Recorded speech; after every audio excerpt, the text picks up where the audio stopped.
ordine, buon appetito.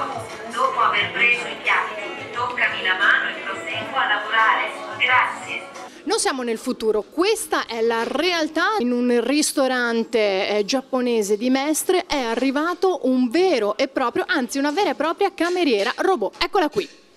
Si chiama Putin, è molto educata e servizievole e da pochi giorni è la nuova assunta in questo ristorante in Calle del Sale. È una femmina e si parlano direttamente lingua cinese. Italiano sa parlare qualcosa ma non sono ancora tanto, quindi sa solo a parlare ciao, ecco il vostro ordine, buon appetito e grazie. Putin specifica la titolare non è stata presa per sostituire le persone che nel locale in effetti non mancano. Sostituisce alla persona, questo è impossibile perché macchinetta è sempre macchinetta, non sono ancora tanto migliore.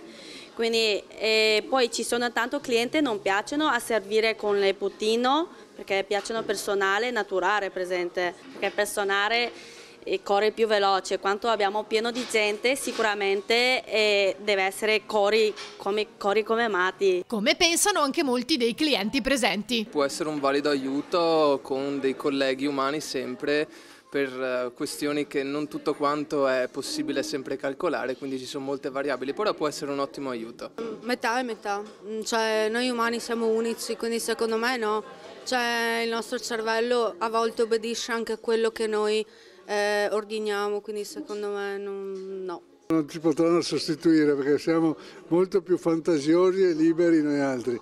Loro sono programmati, per quanto la programmazione possa essere varia, ma siamo sempre noi al comando. Per ora siamo noi. È sempre una novità, non si sa mai nella vita, cioè conviene tutto, dai. In realtà il robot è stato preso con uno scopo specifico. Abbiamo pensato di prendere il budino per portare la torta in qualcuno che fanno compleanno, lo portiamo in torta direttamente in tavolo così fai cantare canzoni di compleanno.